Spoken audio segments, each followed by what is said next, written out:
दोस्तों स्वागत है आपका मूवी ज्ञान चैनल में। लास्ट वीडियो में हमने इंस्पेक्टर ऋषि वेब सीरीज के पहले 5 एपिसोड एक्सप्लेन किए थे, जिसमें हमने देखा कि एक जंगल में एक आत्मा वहां आने जाने वाले लोगों को मार देती है, लेकिन इंस्पेक्टर ऋषि ये मानने को तैयार ही नहीं था कि ये काम किसी आत्मा का है। तो देखते हैं उसकी इन्वेस्टिगेशन अब क्या कमाल दिखाती है। दोस्तों अगर आपने पहले वाली वीडियो नहीं देखी तो उसका लिंक आपको डिस्क्रिप्शन और आई बटन में मिल जाएगा, पहले जाकर उसे देखें, तभी आपको ये वीडियो देखने का मजा आएगा। तो बिना समय गवाए कहानी आगे बढ़ाते हैं।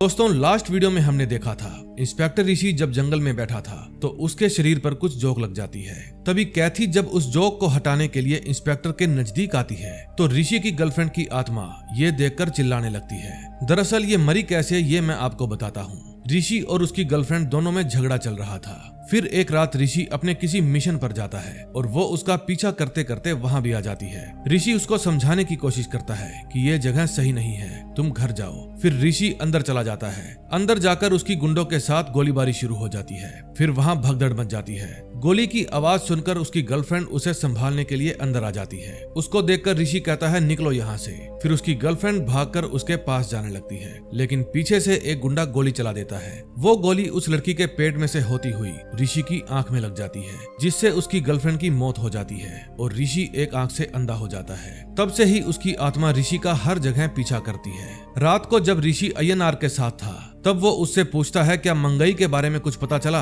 वो कहता है हमने उसके ग्रुप में जाकर पता किया था, वो सच बोल रही थी। हमने उसे जंगल की फुटेज भी दिखाई, लेकिन वो बोली ये मैं नहीं हूँ। तभी उसके पास सत्या का फोन आता है। वो पूछता है क्या कैथी आपके साथ है। ऋषि कहता है नहीं। सत्या बताता है आज ड्यूटी खत्म होने के बाद वो रिपोर्ट करने ऑफिस में आई ही नहीं। फिर ऋषि और अय्यनार जंगल में सत्या के पास पहुंच जाते हैं। फिर वे सभी मिलकर कैथी को जंगल में ढूंढते हैं। काफी देर ढूंढने के बाद उनको कैथी की साथी नलिनी मिल जाती है, जो कि बेहोश पड़ी थी।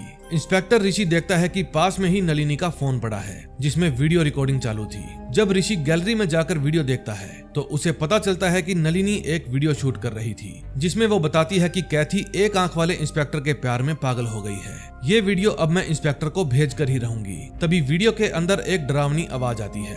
आवाज सुनकर वे दोनों डर जाती हैं। तभी वहां पर वनराची आ जाती है। उसको देखकर नलिनी भागने लगती है और गिरकर बेहोश हो जाती है। कैथी उसको होश में लाने की कोशिश करती है, लेकिन वनराची उसको खींचकर ले जाती है। फिर सत्या और ऋषि अलग अलग जाकर कैथी की तलाश करते हैं। थोड़ी दूर जाकर ऋषि को वेब स्पिनर दिख जाते हैं। ऋषि पास जाकर देखता है कि उन्होंने कैथी के ऊपर जाल बुन दिया है। फिर वो कैथी को होश में लाने की कोशिश करता है। होश में आकर कैथी जोर जोर से चिल्लाने लगती है। तभी अगले सीन में हम देखते हैं अय्यनार ऋषि और सत्या को बताता है कि मंगई हमारे कस्टडी में है, ये काम उसका नहीं हो सकता। तभी डॉक्टर वहां आता है और कहता है शी इज फाइन। फिर सत्या के पास डीएफओ का फोन आता है। सत्या कहता है मुझे जाना होगा, मैं सुबह मिलता हूँ। फिर अय्यनार कहता है सर मैं इस कैमरा रिकॉर्डिंग की क्वालिटी फाइन करवा कर देखता हूँ, शायद किडनैपर का चेहरा दिख जाए। तभी ऋषि कैथी के पास जाता है। ऋषि कहता है तुम्हारी मेमोरी अभी भी फ्रेश है, मुझे शुरू से बताओ वहाँ क्या हुआ था। कैथी बताती है नलिनी के बेहोश होने के बाद जब मैं उसको होश में लेकर आ रही थी तब कोई पीछे से मुझे खींच कर ले गया। फिर मैं भी बेहोश हो गई और मुझे कुछ नहीं पता मैं उस पेड़ के पास कैसे पहुंची। फिर कनेर के फूलों की सुगंध से मेरी आंखें खुली। मैंने देखा वनराची मेरे बिल्कुल करीब थी। बहुत डरावना चेहरा था उसका। मुझे लगा आज मैं मरने वाली हूँ। मैं फिर से बेहोश हो गई और सही टाइम पर आकर आपने मेरी जान बचा ली। और मुझे पता है आपको मेरी बातों पर विश्वास नहीं है, लेकिन कोई तो है जो आपको भी दिखती है। कौन है वो? ऋषि बताता है वो मेरे सर की बेटी थी। फिर एक पार्टी में हम दोनों की दोस्ती हो गई। फिर हम हर रोज मिलने लगे। जब हम साथ होते थे तो टाइम का पता ही नहीं चलता था। फिर हम दोनों में प्यार हो गया। हमने एक दूसरे के साथ अपनी दुनिया बना ली थी। फिर हम दोनों की एंगेजमेंट हो गई। जब भी किसी से प्यार होता है तो शुरू के कुछ महीने प्यार में गुजर जाते हैं, लेकिन बाद में असलियत धीरे धीरे सामने आने लगती है। हमारे साथ भी ऐसा ही हुआ।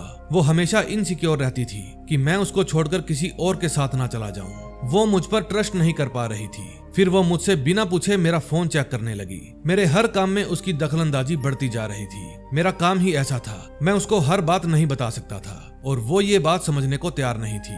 फिर हम दोनों और भी ज्यादा झगड़ने लगे और एक दिन उसने मुझे थप्पड़ मार दिया। मैंने सोच लिया था कि अब मैं ये सब खत्म कर दूंगा। वो फिर से मेरे पास आकर रोने चिल्लाने लगी और माफी मांगने लगी। जब मैं नहीं माना तो उसने खुद को मारने की कोशिश की। हमारा प्यार बड़े ही नाजुक वक्त से गुजर रहा था। झगड़े खत्म होने का नाम ही नहीं ले रहे थे। फिर एक दिन वो मुझे ढूंढते हुए बार में आ गई। जहाँ मैं अपने मिशन पर था। फिर एक गोली उसको चीरते हुए मेरी आंख में लगी। सब लोग मुझे कहते थे कि वो मर चुकी है, लेकिन फिर भी वो मुझे दिखाई देती थी। फिर कुछ दिन तक मैंने थेरेपी ली। डॉक्टर ने मुझे समझाया कि मुझे जो कुछ भी दिख रहा है वो हेलुसिनेशन है, वीजी मर चुकी है और अब मुझे ये बात एक्सेप्ट कर लेनी चाहिए। लेकिन एक्सेप्ट कैसे करता, क्योंकि वो तो मुझे अकेला छोड़ती ही नहीं। लेकिन मैं जानता हूँ ये सब दिमाग का खेल है, हकीकत में वो मर चुकी है। इसी तरह वनराची भी नहीं है। कुछ स्मार्ट किलर्स हम सब को गुमराह कर रहे हैं। अगले सीन में हम एक गांव की औरत को देखते हैं। जब आधी रात को उसकी आंख खुलती है तो देखती है कि उसकी बेटी उसके पास है ही नहीं। फिर जब वो अपनी बेटी को ढूंढने के लिए रूम से बाहर जाती है तो देखती है कि उसकी बेटी वनराची के पास खड़ी है।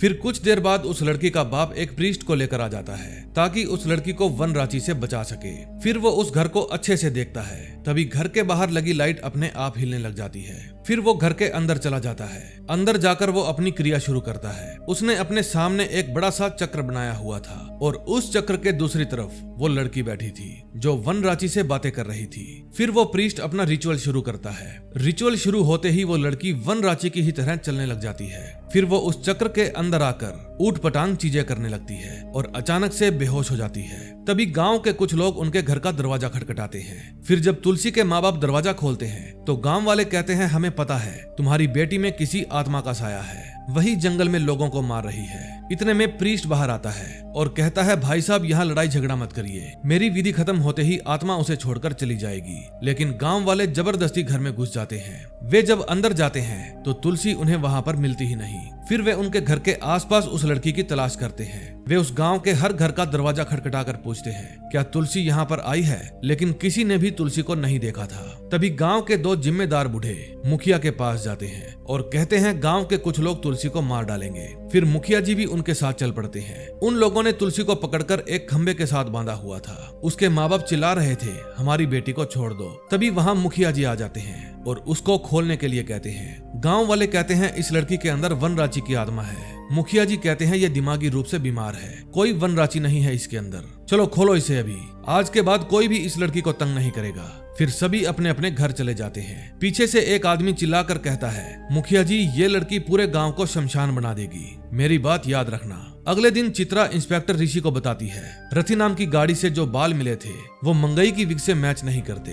तभी मंगई की माँ एक लॉयर को लेकर आ जाती है। वो कहती है, अगर आप लोगों के पास कोई सॉलिड एविडेंस है तो ही आप मंगई को रख सकते हैं, वरना उसे अभी की अभी रिहा कीजिए। ऋषि कहता है, ठीक है, लेकिन तुम्हारी क्लाइंट मुझसे बिना पूछे शहर से बाहर नहीं जानी चाहिए। फिर वे मंगई को छोड़ देते हैं। इंस्पेक्टर नोटिस करता है, मंगई अपने माँ बाप से मिले बिना ही वहाँ से चली जाती है। दाल में कुछ ना कुछ तो काला था। फिर ऋषि अय्यनार और चित्रा से पूछता है, इन चारों की मौत के पीछे क्या कॉमन बात हो सकती है? अय्यनार कहता है, रॉबर्ट दिल्ली से है, बाकी 3 लोकल। ऋषि कहता है, इन सब में कोई ना कोई तो कनेक्शन होगा, हो सकता है हमारी ही नजर उस कनेक्शन पर नहीं जा रही। ऐसा क्या किया है इन लोगों ने जो इनको इस तरह से मारा गया? इन सभी सवालों के जवाब हमारे आसपास ही हैं। नेक्स्ट सीन में हम देखते हैं, ट्रक ड्राइवर बाला की पत्नी रानी के पास ट्रक यूनियन से एक आदमी आता है। वो बताता है कि हमारे ऑफिस में पुलिस आई थी और बाला के बारे में इंक्वायरी कर रही थी। क्या मरने से पहले बाला घर पर कोई पेपर्स लेकर आया था? रानी कहती है, 5 साल हो गए हैं उसे मरे, मुझे कुछ नहीं पता। फिर थोड़ी देर बाद रानी अपने घर से पेपर्स लेकर बाजार की तरफ जाती है। अय्यनार दूर से उसके ऊपर नजर रखे हुए था। फिर आगे जाकर रानी एक टैक्सी में बैठ जाती है और अय्यनार उसका पीछा करता है। फिर वो एक सब्जी मंडी में जाती है। वहां जाकर वो एक सरूली नाम के आदमी को आवाज देती है। फिर वे दोनों एकांत में चले जाते हैं। अय्यनार नोटिस करता है कि वे दोनों कुछ तो जरूरी बात कर रहे हैं। फिर वो उनकी वीडियो बनाने लगता है। सरूली रानी को पैसे देने की कोशिश करता है, लेकिन वो बिना पैसे लिए वहां से चली जाती है। फिर वो सरूली के ट्रक का पीछा करता है। वो ट्रक आगे जाकर जंगल में रुक जाता है। फिर सरूली एक आदमी के साथ जंगल में जाता है। तभी अय्यनार भी वहां पहुंच जाता है। फिर वो छुप छुप कर देखता है कि जंगल में क्या हो रहा है। सरूली उस आदमी के साथ मिलकर जमीन में से कुछ बॉक्स निकालता है जो कि वहां पर दबा रखे थे। अय्यनार उनकी वीडियो बना लेता है। फिर वे उन पेटियों को ट्रक में रखकर वहां से जाने लगते हैं, लेकिन आगे जाकर सत्या और इरफान उनको रोक लेते हैं। फिर वे उनका परमिट चेक करते हैं और ट्रक की तलाशी लेते हैं। उस ट्रक में सब्जियां भरी पड़ी थी और सब्जियों के नीचे पड़ी थी वही जमीन में से निकाली हुई पेटियां। जब सत्या उन पेटियों को खोलकर चेक करता है तो कुछ पेटियों में हाथी दांत थे और कुछ में बाघ की खाल। ट्रक में और भी कई पेटियां पाई गई थी। फिर सत्या इरफान भाई को वो पेटियां अपनी गाड़ी में रखवाने के लिए कहता है और कहता है आप जाइए, मैं संभाल लूंगा। इरफान भाई कहते हैं मैं भी साथ चलूंगा। इरफान भाई को उसकी आंख में लफड़े का बाल दिख रहा था। फिर वे उस गाड़ी को जंगल में ले जाते हैं और पैदल वापिस आते हैं। रास्ते में वे एक छोटा हाथी से लिफ्ट मांगते हैं। फिर अपने स्टेशन जाकर सत्या आईएनआर का धन्यवाद करता है और कहता है हमने उनको अरेस्ट कर लिया है और माल भी जब्त कर लिया है। ये तो सिर्फ प्यादे हैं, पोचिंग गैंग में बहुत बड़े बड़े लोग शामिल हैं। इंस्पेक्टर ऋषि कहता है मैं एक बार उससे बात करना चाहता हूँ। फिर नलिनी उन दोनों को सरुली के पास लेकर जाती है। ऋषि पूछता है बाला की वाइफ को कैसे जानते हो, आज बाजार में तुम उससे क्या बात कर रहे थे। सरुली बताता है कि मुझसे पहले बाला हाथीदांत और बाघ की चमड़ी को यहाँ से वहाँ ले जाया करता था। एक दिन उसने ये धंधा छोड़ने की सोची, हमारे बॉस को ये बात पसंद नहीं आई। फिर एक दिन बाला का एक्सीडेंट हो गया। रानी ने सोचा अगर स्मगलिंग वाली बात गांव वालों को पता चल गई तो उसके बेटे की जिंदगी खराब हो जाएगी, इसीलिए उसने ये बात पुलिस से छुपाई। तभी चित्रा कहती है अब हमें 4 में से 1 की मौत का कारण पता चल गया है। वो ये धंधा छोड़ना चाहता था, इसीलिए उसको मरवा दिया गया। याद है जिस जगह ट्रैप लगा हुआ था वहीं पर कैथी और सैलरी को वनराची दिखी थी। वो वनराची नहीं बल्कि बहरूपिया था। इसका मतलब ये है कि अगर सभी लोग जंगल में जाने से डरेंगे तो ये लोग अपनी स्मगलिंग आराम से कर पाएंगे। आईएनआर कहता है तो बाकी तीनों की मौत का क्या कारण हो सकता है। चित्रा कहती है हो सकता है कि रॉबर्ट ने गलती से जंगल में पोचर्स की फोटो खींच ली हो। आईएनआर कहता है फिर उसके मोबाइल या लैपटॉप में पोचर्स की कोई फोटो मिली क्यों नहीं। चित्रा कहती है किसी ने डिलीट कर दी होगी, मैं रिकवर करवाने की कोशिश करूंगी। आईएनआर पूछता है एकाम्रम का क्या। चित्रा कहती है उसके पास ट्रक थे और परमिट भी, शायद वो भी माल को अंदर बाहर ले जाने में हेल्प करता था। रथी नाम भी उनके किसी काम में सहयोग देता होगा। आईएनआर उससे बहस करने लगता है क्योंकि वो तो ये सुनना चाहता था कि इन सब के पीछे वनराची का हाथ है। फिर इंस्पेक्टर ऋषि कैथी के पास जाता है और कहता है कि मुझे पिछले 5 सालों में पोचिंग के सिलसिले में जितने भी लोग पकड़े गए हैं सबकी लिस्ट चाहिए, क्या तुम मेरे लिए ला सकती हो। कैथी मान जाती है। तभी हम देखते हैं इरफान भाई रात को अपनी ड्यूटी पर निकलते हैं। उनकी वाइफ उनके हाथ पर ताबीज बांधती है और कहती है ये आपकी रक्षा करेगा। फिर थोड़ी देर बाद इरफान भाई सत्या को जंगल में आने के लिए कहते हैं। आवाज से इरफान भाई घबराए हुए लग रहे थे। फिर सत्या तुरंत उनके पास जाने के लिए निकल पड़ता है। जंगल में पहुंचकर वे देखते हैं उनकी बाइक वहीं पर गिरी पड़ी थी। फिर वे सभी अलग अलग दिशा में जाकर उनको ढूंढते हैं। इरफान के वॉकी टॉकी की आवाज यहीं आसपास से ही कहीं से आ रही थी। तभी सत्या को उनका वॉकी टॉकी वहीं पर गिरा हुआ मिलता है। फिर वो उसी रास्ते पर भागकर आगे बढ़ता है। आगे जाकर उसे इरफान भाई मिल जाते हैं, लेकिन उनके आसपास जंगली कुत्ते खड़े थे। फिर सत्या तेज आवाज करके उन कुत्तों को भगा देता है। फिर वो इरफान भाई को होश में लाने की कोशिश करता है, लेकिन इरफान भाई को होश नहीं आता। तभी सत्या को पीछे से किसी की आहट होती है। सत्या बिल्कुल शांत होकर पीछे मुड़कर देखता है। इतने में इरफान भाई को भी होश आ जाता है। उनकी तबीयत खराब थी, इसलिए सत्या उनको वापस लिटा देता है। सत्या को अपने पीछे से किसी के चलने की आवाज आती है। फिर वो अपनी गन निकालता है और पीछे मुड़कर गोली चला देता है। अगले दिन सुबह सत्या के पिताजी उसके ऑफिस में जाते हैं क्योंकि वो रात से घर नहीं आया था। मैडम अपनी टीम के साथ जंगल में सत्या और इरफान को ढूंढने जा रही थी। तभी इंस्पेक्टर ऋषि मैडम को कहता है हम भी साथ चलेंगे, लेकिन मैडम मना कर देती है। तभी इरफान और सत्या के घर वाले मैडम से पूछते हैं कि वे दोनों रात को घर क्यों नहीं आए। मैडम कहती है हमारी एक टीम पहले ही उनको ढूंढ रही है और अब हम भी उनको ढूंढने जा रहे हैं, आप चिंता मत करिए, हम जल्दी ही उनको ढूंढ लेंगे। सत्या के पिताजी डर रहे थे कि अगर उसे कुछ हो गया तो उसका तो सत्या के अलावा कोई और था भी नहीं। फिर फॉरेस्ट डिपार्टमेंट की पूरी टीम जंगल में जाकर सत्या और इरफान की तलाश करती है। ये जंगल बहुत ही बड़ा था और मुट्ठी भर सिपाहियों के लिए इस जंगल में उनको ढूंढ पाना मुमकिन नहीं था। सत्या और इरफान के घर वाले चिंता में थे और स्टेशन के बाहर बैठकर अपना इंतजार कर रहे थे। कैथी इंस्पेक्टर ऋषि के पास जाकर बताती है वे लोग अभी तक नहीं मिले। ऋषि कहता है ये तो अच्छी बात है, इसका मतलब वे अभी तक जिंदा है, शायद उनको पोचर्स ने किडनैप किया होगा। लेकिन मुझे एक बात समझ में नहीं आई, उन्होंने जो ट्रक में माल पकड़ा था वो फॉरेस्ट्री वेयर हाउस में जाना था। सत्या और इरफान उस सामान को कहीं और क्यों ले गए। कैथी कहती है मुझे इस बारे में कुछ नहीं पता। तभी हम सत्या और इरफान को देखते हैं जिनको 2 अलग अलग रूम में जंजीरों के साथ बांध कर रखा हुआ था। तभी वहाँ पर पोचर्स की गैंग आती है। उनका सरदार भोपड़ी दादा कहता है जो तूने माल पकड़ा था वो मेरा था, कहाँ रखा है उसे। सत्या कहता है तुझे तो मैं कब से ढूंढ रहा था, अब मैं जान गया हूँ तू कौन है। भोपड़ी दादा कहता है तू जिंदा बचेगा तो ना, बता दे मेरा माल कहाँ है, वरना तुझे भी उन जानवरों जैसे मार डालूंगा। फिर वे सत्या को बुरी तरह मारते हैं। दूसरी तरफ ऋषि और आयनार सुरुली से पूछताछ करते हैं। वो रॉबर्ट को तो नहीं पहचानता था, लेकिन एकाम्रम के बारे में बताता है कि हमारे कुछ ड्राइवर्स इनके पास काम किया करते थे। वो रथी नाम को भी नहीं जानता था। ऋषि पूछता है किसके लिए काम करता है तू। सरूली बताता है कि मेरे जैसे छोटे मोटे लोगों को कहाँ पता होगा कि वे किसके लिए काम करते हैं। ऋषि कहता है मुझे सबके बारे में नहीं जानना, तू बस सिर्फ एक का नाम बता दे, मैं तुझे और तेरे परिवार को कुछ नहीं होने दूंगा। फिर ऋषि मार्केट में जाता है और टूरिस्ट गाइड राज की फोटो दिखाकर पूछताछ करता है। कैथी भी उसका साथ देती है। तभी राज एक सूटकेस लेकर आता है और एक फॉरेनर को दे देता है। वो कहती है मैं कस्टम में पकड़ी जाऊंगी। राज कहता है हर जगह अपने ही लोग हैं, तुझे कुछ नहीं होगा। तभी कैथी की नजर उस पर पड़ जाती है। वो ऋषि को भी बता देती है। ऋषि अय्यनार को भी बुला लेता है। राज को पता चल जाता है, इसलिए वो वहाँ से भागने लगता है। वो मार्केट से भागकर जंगल की तरफ जाने लगता है और पुलिस वाले उसका पीछा करते हैं। तभी राज का एक साथी उसे लेने आ जाता है। फिर वो उसके साथ बाइक पर बैठकर वहाँ से निकल जाता है। दूसरी तरफ इरफान सत्या से पूछता है क्या तुमको मारा? सत्या कहता है हाँ, मुझे माफ कर दीजिए, ये सब मुझे अकेले ही करना चाहिए था। इरफान कहता है हमने हर काम एक साथ किया है, अब तक तो हमारा डिपार्टमेंट हमें ढूंढ रहा होगा। तभी वहाँ दरवाजा खुलने की आवाज आती है। सत्या बाहर झांक कर देखता है, भोपड़ी दादा बाघ के बच्चे को पकड़ कर लाया था। फिर सत्या चिल्लाता है प्लीज उसे कुछ मत करना, वो छोटा बच्चा है। लेकिन भोपड़ी दादा उसकी खाल के लालच में उसको मार देता है। सत्या चीखता चिल्लाता रह जाता है लेकिन कुछ नहीं कर पाता। फिर भोपड़ी दादा अंदर जाकर सत्या को खूब पीटता है। तभी अगले सीन में हम देखते हैं राज जब अपनी गर्लफ्रेंड के साथ था तो परेशान था। उसकी गर्लफ्रेंड पूछती है क्या हुआ, आज बहुत परेशान लग रहे हो। फिर वो उठकर अपने कपड़े पहनता है और वहाँ से जाने लगता है। लेकिन दरवाजा खोलते ही उसे बाहर पुलिस वाले मिल जाते हैं। फिर वे उसे पकड़ लेते हैं। दूसरी तरफ रथी नाम का भाई थंगारासु अपनी कार में सामान रख रहा था। वो यहाँ से निकलने की फिराक में था। फिर पुलिस वाले उसे भी पकड़कर ऋषि के पास ले आते हैं। वो बताता है कि ये सब मेरे भाई की करतूत थी, मैं तो सिर्फ फैक्ट्री संभालता था। ऋषि पूछता है तो भाग क्यों रहे हो? थंगारासु कहता है मुझे नहीं पता मेरे भाई को किसने मारा, मुझे तो हर जगह किलर ही नजर आते हैं, इसलिए शहर छोड़कर जा रहा था।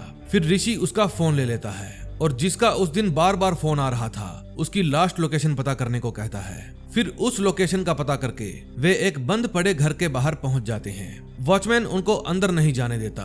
वो बताता है कि काफी सालों से ये जगह बंद पड़ी है। अय्यनार कहता है चल जल्दी से दरवाजा खोल। वॉचमैन कहता है मेरे साहब ने मुझे किसी के लिए भी दरवाजा खोलने से मना किया है। तभी बिल्डिंग के अंदर सत्या को होश आ जाता है। फिर उसे अपनी नीली चिड़िया की आवाज सुनाई देती है। सत्या सीटी बजाता है तो वो चिड़िया उसके पास आ जाती है। उसने सत्या को ढूंढ लिया था। बाहर अय्यनार उस बिल्डिंग के मालिक को फोन कर रहा था लेकिन ओनर फोन पिक ही नहीं कर रहा था। तभी सत्या की नीली चिड़िया ऋषि के पास पहुंच जाती है। उसको देखकर ऋषि समझ जाता है कि सत्या अंदर ही है। फिर वे जबरदस्ती प्रॉपर्टी के अंदर आ जाते हैं। फिर वे बिल्डिंग के अंदर जाने के लिए ताला तोड़ते हैं और चुपके से दबे पांव बिल्डिंग के अंदर घुस जाते हैं। फिर वे धीरे धीरे पूरी बिल्डिंग को चेक करते हैं। तभी भोपड़ी दादा वहां आ जाता है और उन सब पर गोलियां बरसाने लगता है। उसके साथ उसके आदमी भी गोलियां बरसाते हैं। फिर पुलिस वाले भी जवाबी कार्रवाई करते हैं और उन गुंडों को मार गिराते हैं। लेकिन भोपड़ी दादा बचकर भाग जाता है। फिर वे दरवाजा खोल के सत्या के रूम में जाते हैं और उसको आजाद करा के रूम से बाहर लेकर आते हैं। बाहर आकर सत्या इरफान को देखता है तो फूट फूट कर रोने लगता है क्योंकि उन लोगों ने इरफान भाई को मार दिया था।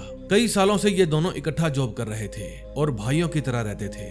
जब वे सत्या को लेकर स्टेशन जाते हैं तो इरफान की पत्नी पूछती है मेरे शोहर कहाँ है? फिर मैडम बताती है वो अब इस दुनिया में नहीं रहे। ये जानकर उसकी पत्नी और बेटा खूब रोते हैं। सत्या का बाप उसे गले लगाकर खूब रोता है क्योंकि सत्या मौत के मुंह से जिंदा लौट कर आया था। तभी वहाँ अय्यनार की पत्नी यमुना भी आ जाती है और उसके गले लगकर रोने लगती है क्योंकि पुलिस की ड्यूटी है ही ऐसी। पता नहीं कौन सा दिन ऐसा आए जब पुलिस वाला घर से तो जाए लेकिन जिंदा लौटकर वापस ना आए। उनकी मैयत के बाद जब सब लोग उनके घर पर इकट्ठा होते हैं तो ऋषि देखता है सत्या अलग थलग पेड़ के नीचे बैठा इरफान भाई को याद करके रो रहा है। फिर ऋषि भी सैड हो जाता है। फिर वो भी उसके पास जाकर बैठ जाता है। कुछ दिन बाद ऋषि अपने ऑफिसर्स को बताता है कि जिन लोगों ने सत्या और इरफान को किडनैप किया था उनके फिंगरप्रिंट्स हमें हर जगह पर मिले थे।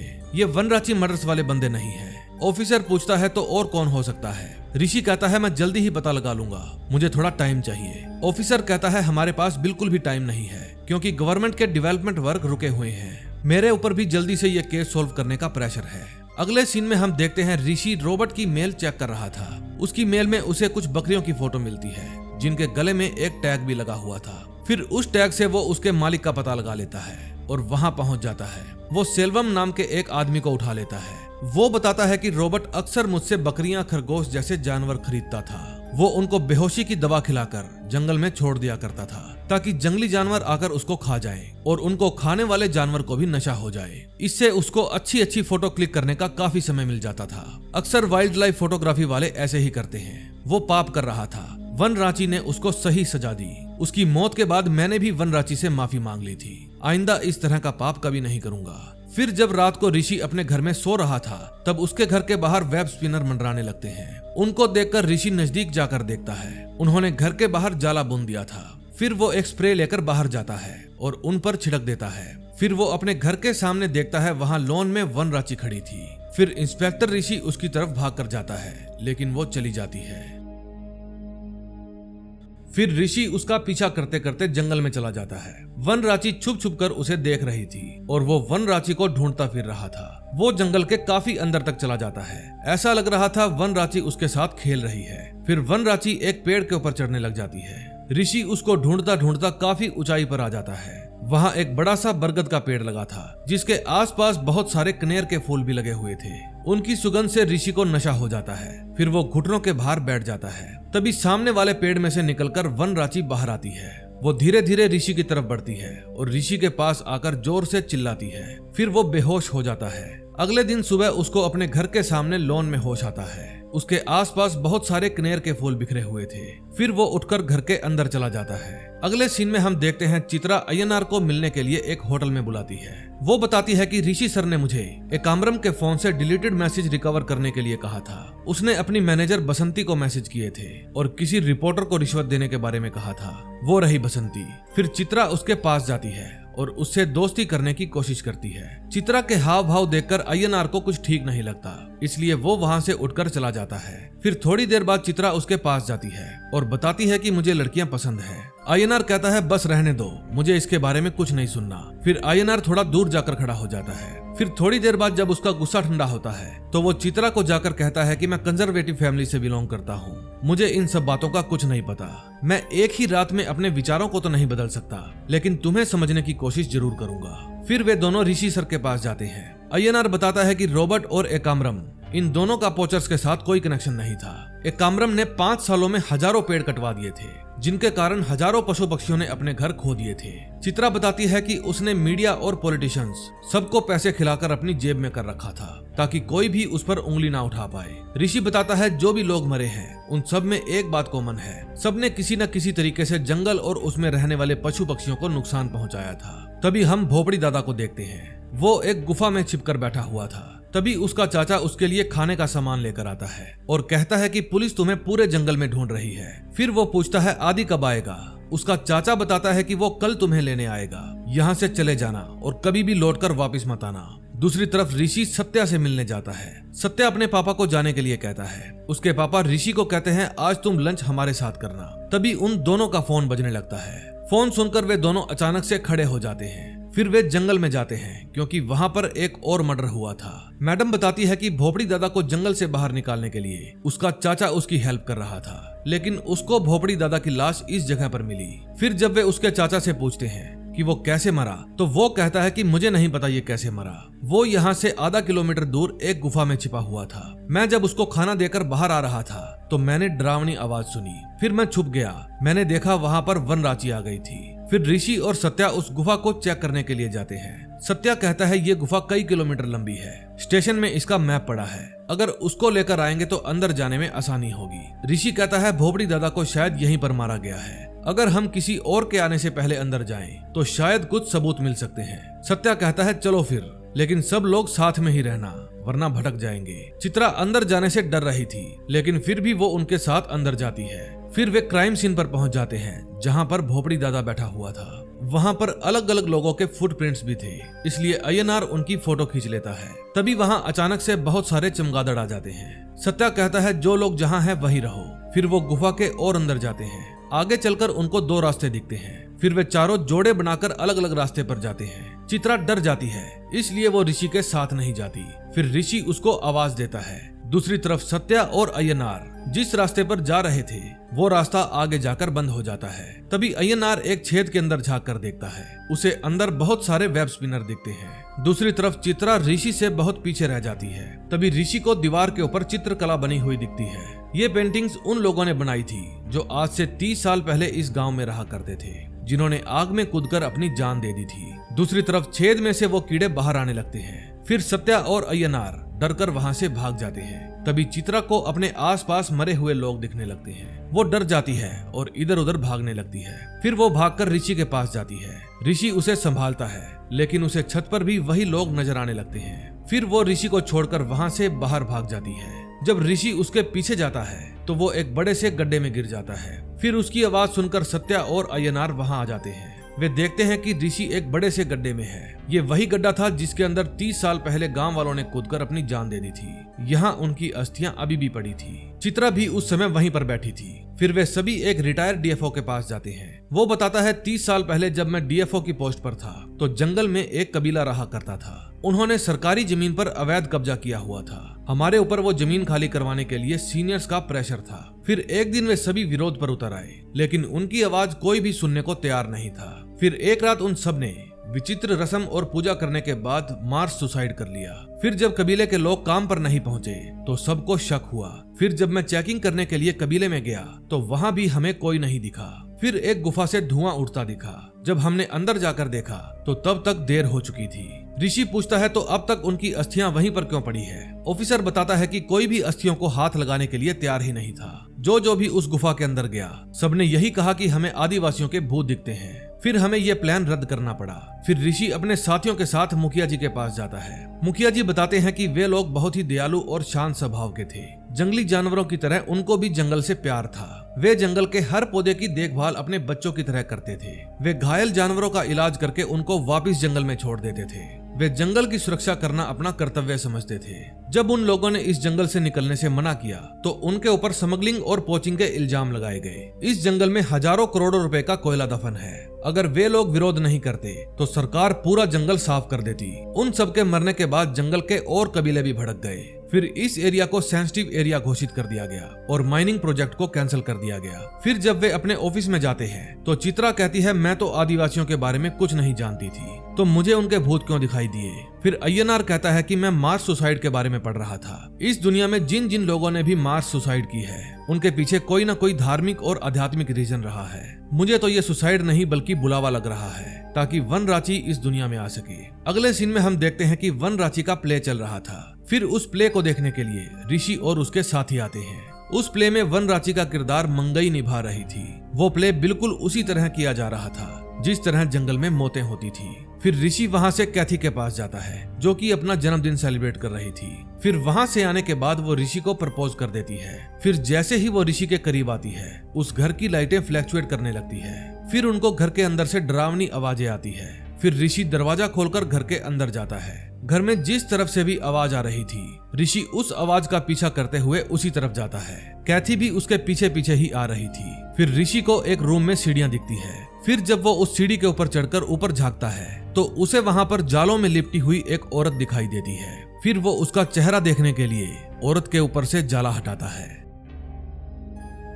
अगले दिन सुबह सत्या ऋषि के घर में आता है। चित्रा उस समय कैथी का बयान नोट कर रही थी। फिर उस घर में से औरत की बॉडी को बाहर लाया जाता है। वो औरत कोई और नहीं बल्कि डीएफओ मलिका थी। अब ऋषि की परेशानियां और भी बढ़ती जा रही थी। तभी उसके पास एंटोमोलॉजिस्ट की वीडियो कॉल आती है। वो बताते हैं कि मैंने उन कीड़ों पर अलग अलग तरीकों से एक्सपेरिमेंट किए हैं। इनके अंदर से जो पैरामोन निकलता है उसके जरिए वे एक दूसरे से कम्युनिकेशन कर पाते हैं। और भी कई जीव जंतु और पेड़ हैं जिनमें से पैरामाउंट निकलते हैं। एक खास पेड़ की जड़ों से निकलने वाले पैरामाउंट से ये कीड़े बेहद आकर्षित होते हैं और तेजी से जाल बुनने लगते हैं। फिर वो डॉक्टर उस जार के अंदर पैरामाउंट स्प्रे करता है। फिर जिस जगह स्प्रे की गई थी वहां वे कीड़े जाल बुन देते हैं। ऋषि कहता है इसका मतलब लाशों के ऊपर भी जाल बुनने के लिए इन कीड़ों का इस्तेमाल किया जा सकता है। डॉक्टर कहता है हाँ बिल्कुल सही पकड़े।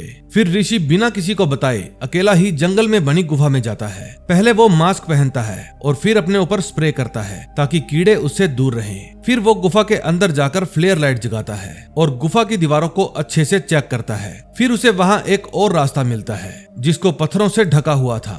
फिर वो पत्थरों को हटाकर अंदर जाने का रास्ता बनाता है। फिर वो उसमें घुस जाता है और आगे बढ़ने लगता है। वो रास्ता बहुत ही लंबा था। आगे जाकर उसे बहुत सारे वेब स्पिनर दिखते हैं, लेकिन वो बिना डरे आगे बढ़ता रहता है। फिर वो एक पेड़ की जड़ों में पहुंच जाता है। वहाँ भी बहुत सारे वेब स्पिनर थे। तभी उसकी टॉर्च बंद पड़ जाती है। फिर वो वहाँ पर रेडियम लाइट जलाता है और उस जगह को अच्छे से चेक करता है। तभी अचानक से उसके सिर में दर्द होने लगता है। फिर वो देखता है उसके सामने उसकी मरी हुई गर्लफ्रेंड खड़ी है। उसको देखकर ऋषि कहता है कि तुमको देखकर मुझे गुस्सा आता है, लेकिन मैं तुम्हें डांट नहीं पाता। तुम्हें उस दिन वहाँ पर नहीं आना चाहिए था। हम चाहे कितना भी लड़ते झगड़ते थे, लेकिन हकीकत तो ये है मैं तुमसे बहुत प्यार करता था। अब अगर मुझे आगे बढ़ना है तो तुम्हें भूलना ही होगा। फिर उसकी गर्लफ्रेंड विजी वहाँ से गायब हो जाती है। तभी उसे बाहर से सूरज की रोशनी आती हुई दिखती है। फिर वो वहाँ से बाहर जाने की कोशिश करता है। ऋषि उसी पेड़ के अंदर से बाहर निकलता है जहाँ से वनराची निकला करती थी। अगले सीन में हम देखते हैं इंस्पेक्टर ऋषि ने अय्यनार और उसकी वाइफ यमुना को अपने घर में आने को कहा था। तभी चित्रा भी वहाँ पर आ जाती है। यमुना आयुर्वेदिक के बारे में बहुत जानकारी रखती थी क्योंकि उसके पापा डॉक्टर थे। फिर वे ऋषि के पास जाते हैं। ऋषि कहता है कि जब भी क्राइम होता है हम 3 सवालों का जवाब ढूंढते हैं, हु, व्हाई एंड हाउ। जितने भी लोगों का मर्डर हुआ है वे सब लोग किसी न किसी तरीके से जंगल और उसके जानवरों को नुकसान पहुंचा रहे थे। फिर वो यमुना को उस गुफा में से खींची हुई चित्रकला की तस्वीरें दिखाता है और पूछता है तुम्हें इसमें क्या नजर आ रहा है। यमुना कहती है ये कानागर गुफा की शिलालेख है। ये सब बहुत ही पावरफुल जड़ी बूटियां हैं जो इसी जंगल में पाई जाती हैं, लेकिन किसी को भी इनका पता नहीं है कि ये जड़ी बूटियां कहाँ पर है। ये सिर्फ कानागर ट्राइब को ही पता थी। मेरे पापा ने बताया था कि वे आदिवासी इन सब में एक्सपर्ट थे। ऋषि पूछता है क्या इन जड़ी बूटियों से कोई फॉर्मूला या कोई जहर भी बनाया जा सकता है, क्योंकि हम जिन लोगों को ढूंढ रहे हैं वे इन जड़ी बूटियों को यूज करके विक्टिम को पैरालाइज कर देते हैं और फिर दिल के दौरे के कारण उनकी मौत हो जाती है। फिर वे इस पेड़ की जड़ों से निकले फेरामोन को बॉडीज के ऊपर स्प्रे करते हैं ताकि वेब स्पिनर आकर उन पर जाल बना दे। अब हमारे पास ये प्रूफ है कि ये सब साइंटिफिकली पॉसिबल है। अय्यनार पूछता है कि ये किलर्स उन आदिवासियों की लैंग्वेज कैसे पढ़ पा रहे हैं। यमुना पूछती है कि अगर किसी को ये लैंग्वेज पढ़नी आ भी गई तो उनको जड़ी बूटियों की लोकेशन कैसे पता होगी। ऋषि कहता है एग्जैक्टली ये सब उसी ट्राइब को छोड़कर और कोई नहीं कर सकता। इसका मतलब उस ट्राइब में से अब भी कुछ लोग जिंदा हैं। फिर वो मैप में दिखाता है कि जिस जगह मार्स सुसाइड हुई थी वहां से उस पेड़ तक जाने के लिए एक खुफिया रास्ता बना हुआ है। मुझे लगता है सुसाइड के टाइम कुछ लोग वहां से बचकर भाग गए होंगे और उस पेड़ के अंदर से निकलकर बाहर चले गए। यहाँ कोई वनराची नहीं है। जो लोग बचे थे वही खून कर रहे हैं। तभी हम देखते हैं कि एक जगह पर माइनिंग का काम चल रहा था। उस माइन में बहुत सारे लोग काम कर रहे थे। तभी बाहर बैठे गार्ड को किसी के आने का एहसास होता है। इतने में माइन के अंदर लाइट्स फ्लक्चुएट करने लगती है। तभी जब गार्ड उस आवाज की तरफ जाकर देखता है तो उसे वनराची दिख जाती है। इतने में वहां ऋषि और उसकी टीम भी पहुंच जाती है। गार्ड्स उन्हें बताता है कि वहां पर वनराची है। तभी माइन में काम करने वाले लोगों को भी डरावनी आवाजें आनी शुरू हो जाती है। फिर जब वे चेक करते हैं तो उनको भी वनराची दिखती है। फिर वे भागकर अपने साथियों के पास जाते हैं। तभी माइन के अंदर एक विस्फोट हो जाता है और वहां काम करने वाले लोगों पर चट्टानें गिर जाती है। ऋषि और उसके साथी भी टनल के अंदर बढ़ रहे थे।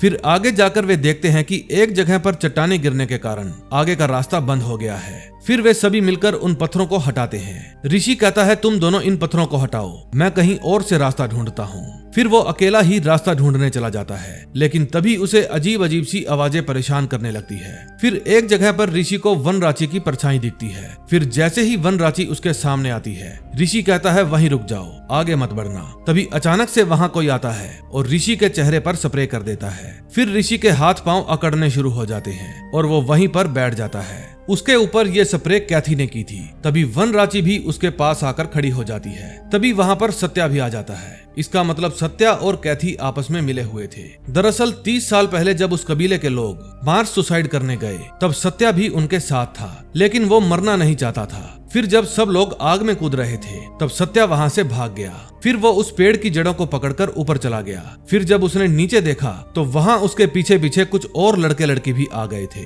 जो मरना नहीं चाहते थे। फिर सत्या ने उन सबको भी बाहर निकाल लिया। अब सत्या ऋषि को भी मारने वाला था। तभी वहां पर मंगई आ जाती है। उसके साथ होटल का वेटर अब्दुल भी था, जो पहले मर्डर के वक्त रॉबर्ट के साथ जंगल में गया था। सत्या कहता है आखिर तुम सच तक पहुंच ही गए। ऋषि को वेटर और मंगई पर पहले से ही शक था। और वो उन पर कई दिनों से नजर रखे हुए था। मुखिया के घर पर मंगई की 5 साल से कम की कोई भी तस्वीर नहीं थी। इसका मतलब उन्होंने उसे अडॉप्ट किया था। फिर जब मंगई पुलिस वालों की कस्टडी में थी तब उनके ही ग्रुप की एक और लड़की ने वनराची बनकर रथी नाम को मार दिया। इन लोगों ने ही रॉबर्ट को मारा और इन लोगों ने ही एकाम्रम को भी मारा था। जंगल में वनराची का फुटेज आने के बाद कैमरों को भी इन लोगों ने ही तोड़ा था और फिर इन लोगों ने ही भोपड़ी दादा को भी मार दिया। ऋषि को पहले ही पता चल चुका था कि वे बच्चे वहां से बचकर मुखिया के पास गए थे। फिर वो उनको अनाथालय में छोड़ आया। मुखिया ने ये बात सबसे छुपा कर रखी कि उस ट्राइबल के बच्चे अभी भी जिंदा है। ऋषि के पूछने पर मुखिया ने कहा कि अगर मैं लोगों को बता देता कि उस ट्राइब के बच्चे अभी भी जिंदा है तो उनकी कुर्बानी का कोई फायदा नहीं होता। धीरे धीरे उन सबको किसी न किसी ने अडॉप्ट कर लिया। अब सभी भाई बहनों में से सिर्फ सत्या ही बचा था। सत्या को जड़ी बूटियों का ज्ञान था। एक दिन जब इरफान भाई अपने सीनियर के साथ जा रहे थे तो उनका एक्सीडेंट हो गया। फिर सत्या ने अपनी जड़ी बूटियों के सहारे उनके सीनियर की जान बचाई। फिर उन्होंने सत्या को गोद ले लिया। फिर ऋषि कैथी की माँ से मिलने गया जो कि एक नन थी। उन्होंने बताया कि कैथी को जड़ी बूटियों का ज्ञान है। वो ऐसी चाय बनाती है जिससे शरीर में सभी दर्द दूर हो जाते हैं। उसने ऋषि को भी चाय पिला पिलाकर उसका सिर दर्द ठीक कर दिया था। फिर सत्या ऋषि को होश में लाता है। ऋषि कहता है मुझे विश्वास नहीं होता, तुम लोगों ने इतने आदमियों को मार डाला। सत्या कहता है वे इसी लायक थे। ऋषि कहता है एकाम्रम की वाइफ संगीता और उसके होने वाले बच्चे का क्या कसूर था। सत्या कहता है वो उनका बैड लक था। हम हमेशा एक आई विटनेस छोड़ते हैं जो गांव वालों को जाकर बताए कि वनराची सच में ही है। सत्या बताता है कि उसकी सीनियर डीएफओ मलिका वो भी एक नंबर की करप्ट ऑफिसर थी। जब एकाम्रम ने जंगल कटवाए तब वहां मरे हुए हजारों पशु पक्षियों को उसने गायब करवा दिया। डीएफओ ने ही उसकी इस काम में हेल्प की थी। फिर सत्या ने धीरे धीरे अपने सभी भाई बहन इकट्ठा किए और उस जंगल का नाश करने वालों का नाश करना शुरू कर दिया। दूसरी तरफ अय्यनार और चित्रा पत्थर हटा रहे थे। तभी उनको माइन में काम करने वाले कुछ मजदूरों की आवाज आती है। फिर वो जल्दी से पत्थर हटाने लगते हैं। सत्या और उसकी टीम का प्लान था इस टनल में जितने भी लोग काम कर रहे थे उन सबको पैरालाइज करके मार देने का। ऋषि कहता है सत्या इन मजदूरों का क्या कसूर है, ये सब लोग बेकसूर हैं। लेकिन सत्या बिना कुछ सुने वहां से चला जाता है। फिर वहां कैथी आती है और ऋषि के ऊपर फेरामोन की स्प्रे कर देती है। फिर सत्या वहां पर वेब स्पिनर्स लेकर आता है और ऋषि के ऊपर छोड़ देता है। अब मैं आपको कहानी में थोड़ा पीछे लेकर चलता हूँ। यहाँ पर आने से पहले यमुना ने इन तीनों को एंटीडोट दिया था ताकि अगर गलती से ये पैरालाइज होने वाले जहर की चपेट में आ जाए तो इस खैनी जैसे दिखने वाले पाउच को चबाकर उससे बचा जा सके। इससे बंद हो रही दिल की धड़कनें दोबारा शुरू हो जाती है। इसको मुंह में रखना है और तब तक नहीं चबाना जब तक जहर का असर दिखना शुरू ना हो जाए। ऋषि ने भी बिल्कुल ऐसा ही किया और धड़कनें बंद होने से पहले बिल्कुल ठीक हो गया। फिर वो सत्या के पास जाता है और कहता है कि सरेंडर कर दो। फिर सत्या और ऋषि दोनों में फाइट होने लगती है। सत्या के साथी अय्यनार और चित्रा पर भी हमला कर देते हैं। फिर उन सब में काफी देर तक फाइट होती है। लड़ते लड़ते सत्या बिजली के बोर्ड के ऊपर गिर जाता है और उसे करंट लग जाता है। फिर अब्दुल नाम का वो वेटर ऋषि को मारने की कोशिश करता है लेकिन लड़ते लड़ते अब्दुल की छाती में चाकू लग जाता है। तभी वहां सत्या फिर से आ जाता है और ऋषि के साथ लड़ने लगता है। तभी वहां टनल में और चट्टानें गिर जाती है जिससे एक लोहे की पाइप सत्या के पेट में घुस जाती है और वो मर जाता है। ऋषि ऐसा बिल्कुल नहीं करना चाहता था। तभी वहां पुलिस आ जाती है और टनल के अंदर फंसे मजदूरों को रेस्क्यू कर लेती है। फिर उन बेकसूर मजदूरों के परिवार वाले उनसे आकर मिलते हैं। फिर पुलिस वाले कैथी और उसके बचे हुए भाई बहनों को अरेस्ट कर लेती है। फिर ऋषि अपने साथियों को बताता है कि ट्रक ड्राइवर बाला की मौत 5 साल पहले हुई थी और सत्या का तबादला हुआ था 4 साल पहले। फिर वो अपने भाई बहनों से मिला। इन सब ने बाला को नहीं मारा था। चित्रा कहती है शायद वो ओरिजिनल एक्सीडेंट होगा और गांव वाले सोच रहे थे कि ऐसा वनराची ने किया। इसी से सत्या को भी आइडिया आया होगा। अय्यनार कहता है शायद उसे असली वनराची ने ही मारा होगा। आप लोगों को मुझ पर विश्वास नहीं है लेकिन इस वन में असली वनराची रहती है। इस बात को इंस्पेक्टर ऋषि पहले से ही जानता था क्योंकि उसने असली वनराची को देखा था। और इसी के साथ इस मूवी का एंड हो जाता है। तो दोस्तों कैसी लगी आपको ये मूवी कमेंट करके जरूर बताना और अगर अब तक आपने हमारा चैनल सब्सक्राइब नहीं किया तो प्लीज कर लेना। हम ऐसे ही इंटरेस्टिंग वीडियोस आप लोगों के लिए लाते रहते हैं। तो मिलते हैं नए दिन नई वीडियो के साथ। Till then bye bye.